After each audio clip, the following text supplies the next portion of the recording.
کی سچویشن یہ ہوتی ہے کہ وہ زکوٰۃ نہیں دیتے، مال کی کثرت کی طلب ایسی آتی ہے یا اس کے چلے جانے کا خوف ایسا ہوتا ہے کہ یار زکوٰۃ دیں گے تو اگرچہ ہوتی بہت تھوڑی سی رقم ہے، بہت چھوٹی سی رقم ہوتی ہے، لیکن زکوٰۃ دیں گے تو نقصان ہوگا، وہ ان کو نقصان نظر آ رہا ہوتا ہے اور ہمارے مال میں کمی ہو جائے گی، اور مال میں کمی برداشت نہیں ہے، تو کوشش کرتے ہیں کسی طرح سے کہ زکوٰۃ نہ دیں، زکوٰۃ سے ہم بچ جائیں، زکوٰۃ ہمیں نہ دینی پڑے۔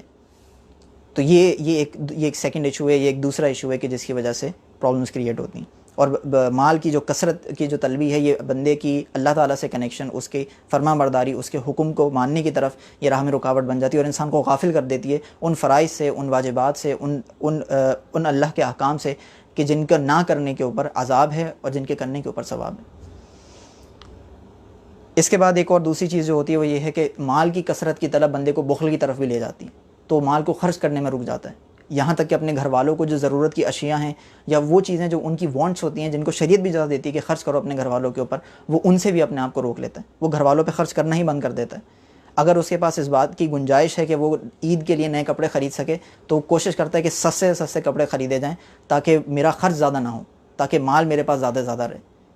تو مال کی محبت یا مال کی کثرت کی طلب اس کو بخل کی طرف لے جاتی ہے، اس کو اس طرف لے جاتی ہے کہ وہ اپنے گھر والوں پہ بھی خرچ نہیں کرتا، جبکہ نبی کریم کی حدیث ہے، آپ نے فرمایا کہ بہترین صدقہ وہ ہے جو تم اپنے گھر والوں پہ خرچ کرو، مفہوم ہے حدیث کا۔ دوسرا یہ ہوتا ہے کہ وہ اپنی سوسائٹی میں بہتری لانے کی طرف نہیں آتا، اور سوسائٹی میں بہتری لانے کی طرف اس میں مطلب یہ ہے کہ وہ ایسے پروجیکٹس کو، ایسی آرگنائزیشنز کو فنڈ نہیں کرتا، یا اور وہ مالی حیثیت بھی رکھتا ہوں، تو وہ اپنی سوسائٹی کے اندر ایسے پروجیکٹس، ایسی چیزیں، ایسے سٹینسز کو، ایسے کازز کو فنڈ نہیں کرتا جو اس کی سوسائٹی کو ہیلپ کر سکیں، چیریٹیبل کازز کی طرف نہیں آتا، لوگوں کی مدد کی طرف نہیں آتا، اپنی سوسائٹی کو اپلفٹ کرنے کی طرف نہیں آتا۔ اس کی کمیونٹی کے اندر جو غریب لوگ ہوتے ہیں، جو یتیم، جو مسکین طبقہ ہوتا ہے، ان کو ہیلپ کر سکتا ہے، ان کو سسٹین کر سکتا ہے، کچھ حد تک ان کو مدد پرووائڈ کر سکتا ہے، لیکن اس طرف نہیں آتا، کیونکہ اس کو خوف اور ڈر یہ ہوتا ہے کہ یار میں اگر ان کی ہیلپ کرنے جاؤں گا تو میرے پاس سے پیسے جاتے چلے جائیں گے، تو مجھے تو مال اپنے پاس رکھنا ہے، مجھے تو اس کو کثرت کے ساتھ رکھنا ہے۔ وہ کثرت کی طلب کے اندر، اس کو زیادہ سے زیادہ اپنے پاس رکھنے کے اندر ان چیزوں کی طرف نہیں آتا، اور بے حد بہت سارے ثواب سے محروم ہو جاتا ہے۔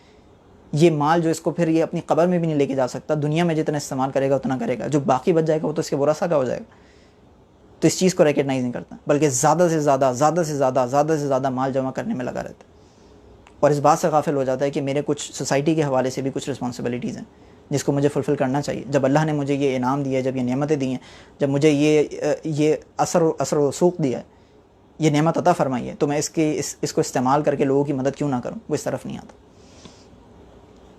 اس کے بعد کچھ مال کی کثرت کی طلب کے اندر خود غرضی بھی بندے کے اندر پیدا ہو جاتی ہے، اس کا دل سخت ہو جاتا ہے، تو وہ پرواہ نہیں کرتا کہ وہ کس کو تکلیف پہنچا رہا ہے، وہ پرواہ نہیں کرتا وہ کس کی امیدوں کے اوپر پانی پھیر کے جا رہا ہے، اس کو بس چاہیے ہوتا ہے تو مال کثرت سے چاہیے ہوتا ہے، کسی طرح سے مجھے مال حاصل ہو جائے، جو زیادہ مال میں چاہتا ہوں وہ مل جائے۔ اس بات کی پرواہ نہیں ہوتی کہ کس کے حقوق پامال ہو رہے ہیں، اس بات کی پرواہ نہیں ہوتی کہ کسی کا دل دکھ رہا ہے، اس بات کی پرواہ نہیں ہوتی کہ کسی کی جان جا رہی ہے، نہیں، مجھے میرا مال ملنا چاہیے، مجھے اس کی کثرت چاہیے، تو وہ ہر کوشش کرتا ہے کہ کسی طرح سے اس کو مال کی کثرت مل جائے، نقصان کسی کا کچھ بھی ہوتا رہے، جانی ہو، مالی ہو، اس کی صحت کا نقصان ہو، مجھے مال کی کثرت چاہیے، مجھے مال زیادہ سے زیادہ میرے پاس آنا چاہیے، پیسہ، انعامات، یہ ساری چیزیں میرے پاس زیادہ سے زیادہ آنی چاہیے، تو وہ رائٹس وائلیٹ کرتا ہے، اور دل اس کا ایسا سخت ہو جاتا ہے کہ پھر وہ خود غرض ہو جاتا ہے۔ اس کے بعد ایک اور کثرت مال کی جو کثرت کو طلب کرنا ہے، اس کے اندر ایک اور دوسری جو پرابلم آتی ہے وہ تکبر، غرور، بندے کے اندر تکبر اور غرور بہت حد تک بڑھ جاتا ہے، کیونکہ مال کی کثرت کے ساتھ اس کے اندر یہ فیلنگ آنا شروع ہو جاتی ہے کہ کیونکہ میرے پاس زیادہ مال ہے اس لیے میں اس سے بہتر ہوں، کیونکہ میرے پاس زیادہ مال ہے میں اس شخص سے بہت حد تک بہتر ہوں، اور میں اس سے بہت بڑا ہوں، اور میں اس سے بہت بلند ہوں، اور میرے پاس یہ پاور اور طاقت اور قوت ہے، تو اس وجہ سے تکبر کے اندر مبتلا ہو جاتا ہے، اپنے آپ دوسروں کو اپنے سے حقیر سمجھنا شروع کر دیتا ہے، کمتر سمجھنا شروع کر دیتا ہے، جس کے پاس اتنا مال نہیں ہوتا یا اس سے کم مال ہوتا ہے تو اس کو حقیر جانتا ہے، اس کو کمتر جانتا ہے۔ اس کے بعد پھر تیسری ایک اور ایشو جو آتا ہے، ایک اور پرابلم جو آتی ہے وہ حرص کی آتی ہے اور حسد کی آتی ہے، کہ کثرت مال کی جو کثرت کی طلبی ہے، یہ حرص اور حسد کو بندے کے اندر راسخ کر دیتی ہے، اور وہ اس کی طرف لے جاتی ہے کہ وہ اور مال اور مال اور مال اور مال اور مال، کسی طرح سے میری دولت بڑھتی رہے، کسی طرح سے میرے پاس روپیہ بڑھتا رہے، کسی طرح سے یہ جو مال و دولت میں نے جمع کی ہے یہ بڑھتی رہیں، اور یہ اس فلاں شخص سے بھی بڑھ جائیں، اس فلاں شخص سے بھی بڑھ جائیں، اس فلاں شخص سے بھی بڑھ جائیں، اس فلاں شخص سے بھی بڑھ جائیں، وہ اسی تگ و دو میں لگا رہتا ہے، اور اسی جلن میں، اسی کشمکش میں اور اسی آگ میں جلتا رہتا ہے کہ فلاں کے پاس مجھ سے زیادہ کیوں ہے، مجھے اس سے زیادہ مال جمع کرنا ہے، فلاں کے پاس مجھ سے زیادہ کیوں ہے، مجھے اس سے زیادہ مال جمع کرنا ہے، فلاں کو اتنا فائدہ ہوا ہے، مجھے اس سے زیادہ فائدہ چاہیے. تو وہ اس فائدے کے پیچھے، اس کثرت کے پیچھے، اس زیادتی کو طلب کرنے کے پیچھے بس اسی میں اس کی زندگی گزر جاتی ہے. وہ اپنے گھر والوں کو نہ ٹائم دیتا ہے، نہ وہ اپنے بچوں کو ٹائم دیتا ہے، نہ وہ اپنی سوسائٹی کو ٹائم دیتا ہے، نہ وہ اپنے دین کو ٹائم دیتا ہے. وہ اپنے آپ کو تباہ کرتا چلا جاتا ہے، کرتا چلا جاتا ہے، کرتا چلا جاتا ہے، کرتا چلا جاتا ہے.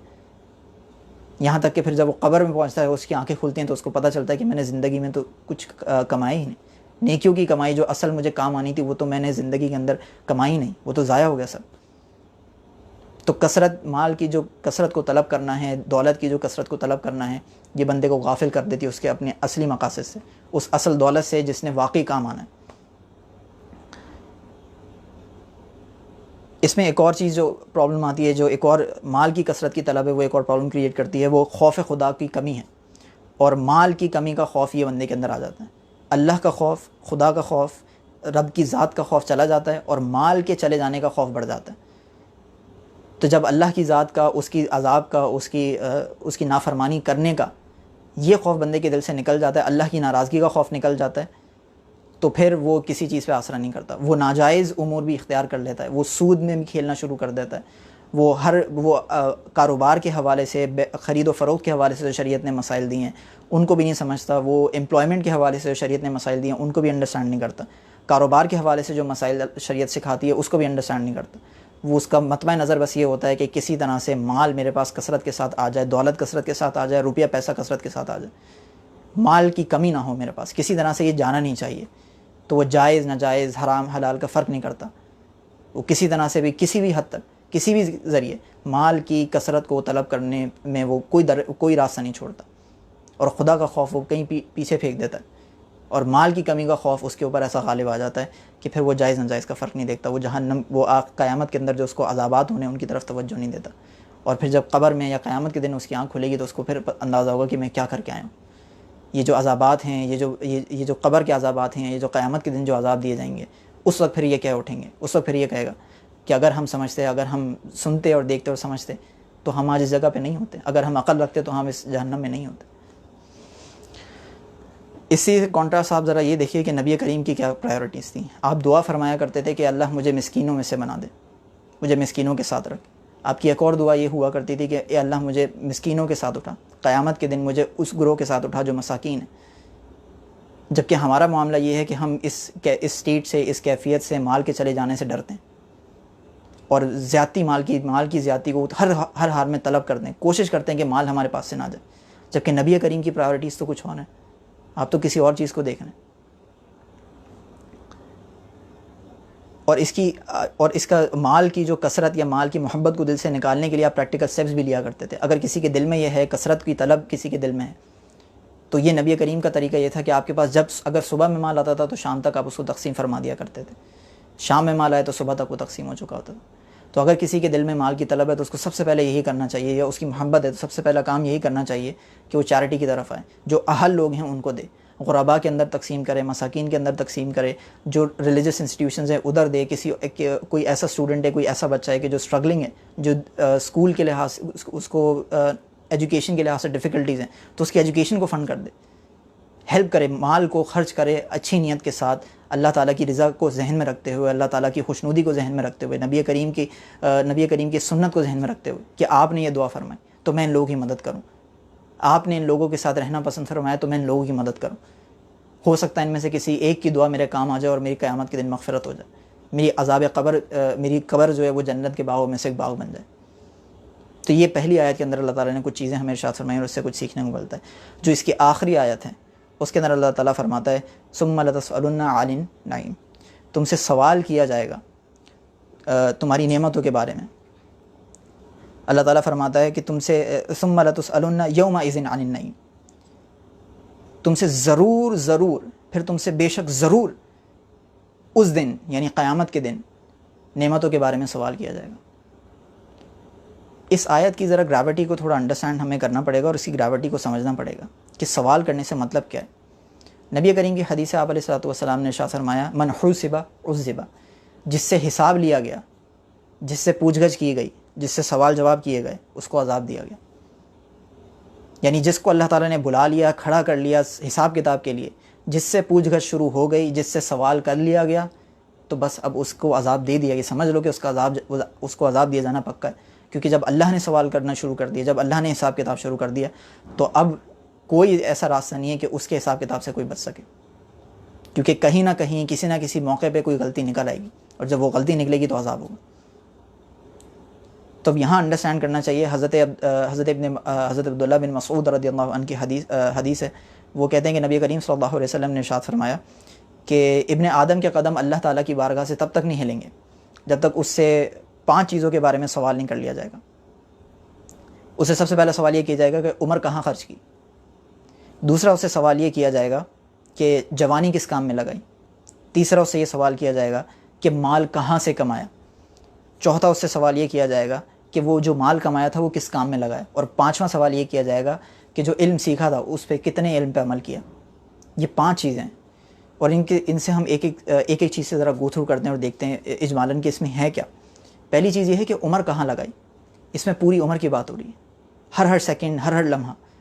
ہمارے کتنے لمحے، کتنے لمحات، کتنے سیکنڈز ایسے ہیں کہ اگر ہم سے پوچھ لیا جائے کہ آپ نے اس میں اللہ کی ذات کو یاد کیا یا نہیں، اس کی شکر ادا کیا یا نہیں، اس کی طرف توجہ تھی یا نہیں، تو بہت سارے لمحات تو ایسے نکل کے آ جائیں گے کہ جو صرف اللہ تعالیٰ کی نافرمانی میں ہی گزرے ہیں، اس کی ناشکری میں ہی گزرے ہیں، اس کے احکام کی اس کے حکم عدولی میں گزرے ہیں. تو ان لمحات کو تو چھوڑ ہی دیں کہ جس میں توجہ تھی ہی نہیں. ایک تو نافرمانی والے لمحات اتنے نکل کے آ جائیں گے. اور اس دن اگر سوال کر لیا گیا تو یہ کیسے اللہ کی بارگاہ میں ہم جواب دے سکتے ہیں کہ ہمارے اتنے سارے لمحات آپ تیری نافرمانی میں گزریں. سامنے ہی جہنم ہوگی، وہاں سے لوگوں کی چیخوں کی آواز آ رہی ہوگی. یہ کیسے جواب نکلے گا؟ لیکن یہ جواب دینا پڑے گا، وہاں پہ دیں گے ہم.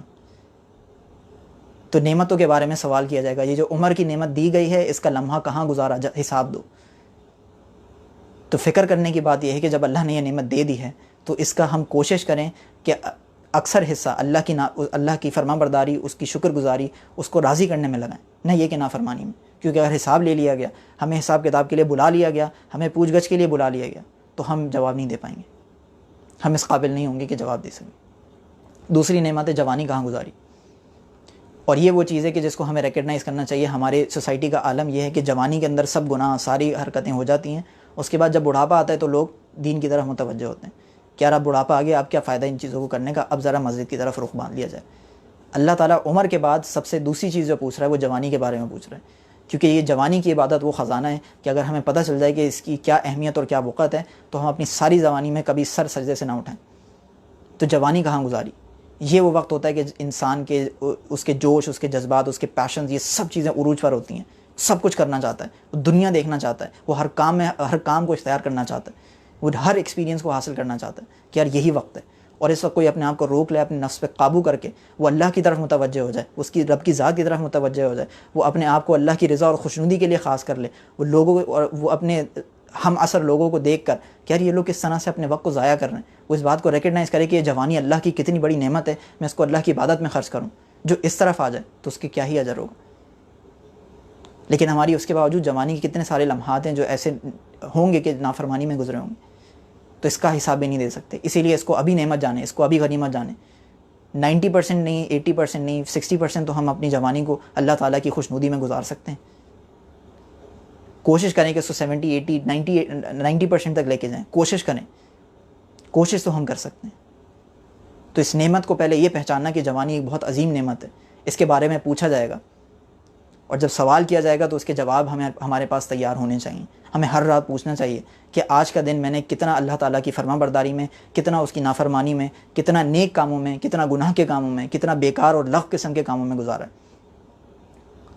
اور پھر اپنے آپ کو سیٹ کریں کہ نیکسٹ ڈے کے لیے گولز بنائیں کہ مجھے اپنے نیک کاموں کو بڑھانا ہے، گناہوں کو کم کرنا ہے، اور لغو کاموں کو کسی طرح سے نیک بنانا ہے، اچھی انٹینشنز کے ساتھ، اچھی نیتوں کے ساتھ. تیسرا جو سوال ہے وہ یہ ہے کہ مال کہاں سے کمایا. اب اس میں ایک امپورٹنٹ چیز یہ ہے، اللہ تعالیٰ نے یہ پوچھا کہ مال کتنا کمایا. سوال یہ ہے کہ مال کہاں سے کمایا. دس از ویری امپورٹنٹ. مال کا وعدہ، رزق کا وعدہ اللہ تعالیٰ نے فرما لیا ہے، رزق وہ دے گا.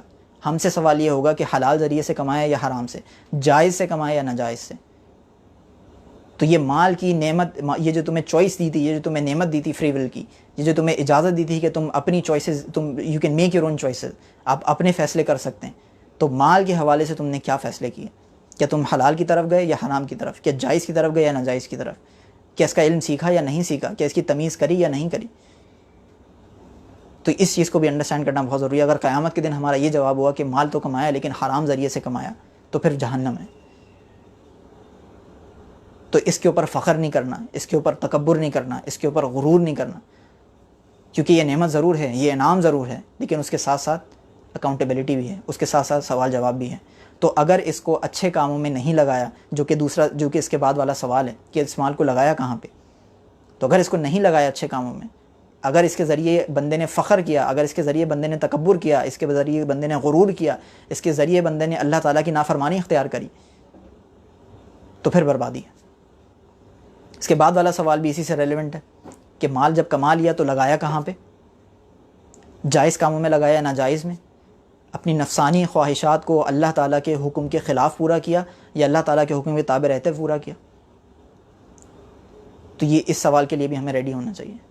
یہ نہ ہو کہ ہم اپنی یہ جو مال ہے جس کو حلال ذریعے سے اگرچہ کمایا ہے لیکن اس کو اللہ کی نافرمانی میں خرچ کر کے تیسرے سوال سے تو بچ جائیں لیکن چوتھے سوال میں آ کے ہمارے لیے مشکلات کھڑی ہو جائیں.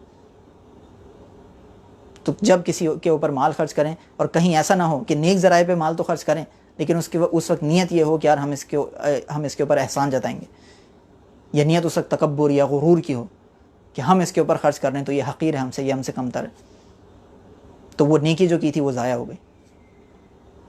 تو کہیں ایسا نہ ہو کہ ہم تو یہ اپنے گمان میں یہ سمجھ رہے ہوں, ہمارے ذہن میں یہ ہو کہ یار ہم نے بہت نیک کام کیا, لیکن ان ایکچوالٹی ہماری وہ ساری نیکی ضائع ہو گئی اس تکبر, اس غرور کی وجہ سے کہ ہم سے کمتر ہے, حقیر ہے, کیونکہ اس نے ہم سے پیسے لیے. اس کے بعد جو آخری چیز ہے وہ یہ ہے کہ علم کتنا سیکھا, علم سیکھا تو اس پہ عمل کتنا کیا. اس میں اس چیز کو بھی انڈرسٹینڈ کر لیجئے کہ فرض علوم سیکھنا ہر ایک کے اوپر لازم ہے. اتنے علم کو حاصل کرنا دین کے کہ جس سے آپ اپنی لائف کے اندر جائز ناجائز چیزوں کو انڈرسٹینڈ کر سکیں, یہ ہر کسی کے اوپر لازم ہے, ہر کسی پہ فرض ہے. تو علم جو سیکھ لیا تھا, جتنا بھی علم حاصل کیا تھا, اس کے اوپر عمل کیا یا نہیں کیا. اگر عمل نہیں کیا تو پھر اس کے لیے بھی بربادی ہے, کیونکہ علم ایک نعمت ہے, یہ اللہ کا انعام ہے, یہ اللہ کی طرف سے تحفہ ہے. اس کو اگر اللہ تعالیٰ کی فرما برداری اور اس سے فائدہ حاصل نہیں کیا تو پھر قیامت کے دن اس کے اوپر بھی عذاب ہے کہ علم حاصل کرنے کے بعد اس پہ عمل کیوں نہیں کیا, علم حاصل کرنے کے بعد جو نعمت دی تھی اس کو اللہ کی راہ میں خرچ کیوں نہیں کیا. کیونکہ علم جو نعمت ہے اس کا خرچ یہ ہے کہ بندہ عمل کرے. علم ایک انویسٹمنٹ ہے جس کے ریٹرنز آپ کو عمل کے ذریعے ملیں گے. تو انویسٹمنٹ کسی نے اپنے پاس کیپٹل جمع کر لیا, انویسٹمنٹ جمع کر لی, لیکن اس کو بزنس میں لگایا نہیں, اس کو نفع حاصل کرنے کے لیے استعمال نہیں کیا, تو اس سے بڑا بیوقوف کون ہے.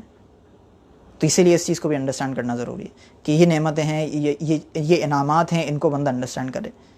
تو فخر نہ ہو ان چیزوں کے اوپر, مال کے اوپر فخر نہ ہو, جوانی کے اوپر فخر نہ ہو, اپنی لمبی عمر کے اوپر فخر نہ ہو, مال کی کثرت کے اوپر فخر نہ ہو, اس کے خرچ کے اوپر فخر نہ ہو, تکبر نہ ہو, غرور نہ ہو کہ اللہ نے ہمیں اللہ نے ہمیں انعام دیا ہے, ہم بڑے ہو گئے ہیں, دوسرے ہم سے کمتر ہیں, میرے علم کی وجہ سے لوگ مجھ سے کمتر ہیں, میری مال کی کثرت کی وجہ سے لوگ مجھ سے کمتر ہیں, میری عمر کی طوالت کی وجہ سے لوگ مجھ سے کمتر ہیں, میری جوانی کی وجہ سے لوگ مجھ سے کمتر ہیں. لوگوں کو حقیر نہ جا رہے اپنی نعمتوں کی وجہ سے, بلکہ اس بات کو ریکگنائز کریں کہ اکاؤنٹیبلٹی ہے میرے پاس وہاں مجھے یہ انعامات دیے ہیں اللہ نے. اگر مجھے لمبی عمر کا انعام دیا ہے, اگر اللہ نے مجھے جوانی کا انعام دیا ہے, اگر اللہ نے مجھے مال کی کثرت کا انعام دیا ہے, اگر اللہ نے مجھے علم کی زیادتی کا انعام دیا ہے, تو بعد میں مجھ سے پوچھ گچھ بھی ہوگی, مجھ سے سوال بھی ہوگا, مجھ سے پوچھا بھی جائے گا. تو پھر غرور و تکبر کس بات کا, پھر یہ بڑا پن کس بات کا, پھر یہ دوسروں کو نیچا دکھانا کس بات کا. تو اس چیز کو انڈرسٹینڈ ہمیں کرنے کی ضرورت ہے. اور آخر میں یہ ہے کہ اس دعا کو ہر نماز کے بعد اپنی دعاؤں کے اندر اس دعا کو شامل کریں کہ اللہ تعالیٰ ہمیں بلا حساب و کتاب محض اپنے فضل و کرم سے جنت میں داخلہ عطا فرما دے. کیونکہ اگر حدیث گزر چکی ہے کہ اگر ہم سے حساب لیا گیا تو عذاب دیا گیا, تو ہم حساب دینے کے متحمل نہیں ہیں, ہمارے اندر یہ طاقت نہیں ہے کہ حساب دے سکیں. تو دعا یہی کریں کہ اللہ محض اپنے فضل و کرم سے, صرف اپنے فضل اور اپنے کرم سے ہمیں بغیر حساب کتاب کی جنت میں داخلہ عطا فرما دے. ہمارے اعمال اس لائق نہیں کہ اللہ کی بارگاہ میں پیش کر سکیں, ان میں اخلاص نہیں, ان میں اللہ تعالیٰ کی رضا نہیں, ان کے اندر پریزنس ہماری نہیں ہوتی, اللہ تعالیٰ کی طرف توجہ نہیں ہوتی, بہت کمیاں ہوتی ہیں, بہت کوتاہیاں ہوتی ہیں. اگر انعامات پہ ہم سے سوال کیا گیا تو بہت سارے ہمارے انعامات ایسے ہیں کہ ہم ان کو کامل طور پہ اللہ کی راہ میں اس کی خوشنودی کے لیے خرچ نہیں کر پاتے. تو دعا, اپنی دعاؤں کے اندر اس دعا کو شامل کریں. اللہ تعالیٰ سے دعا ہے کہ قرآن پڑھنے، اس کو سیکھنے، اس پر عمل کرنے کی توفیق عطا فرمائے۔ وآخر دعوانا ان الحمد للہ رب العالمین۔ والسلام علیکم ورحمۃ اللہ وبرکاتہ۔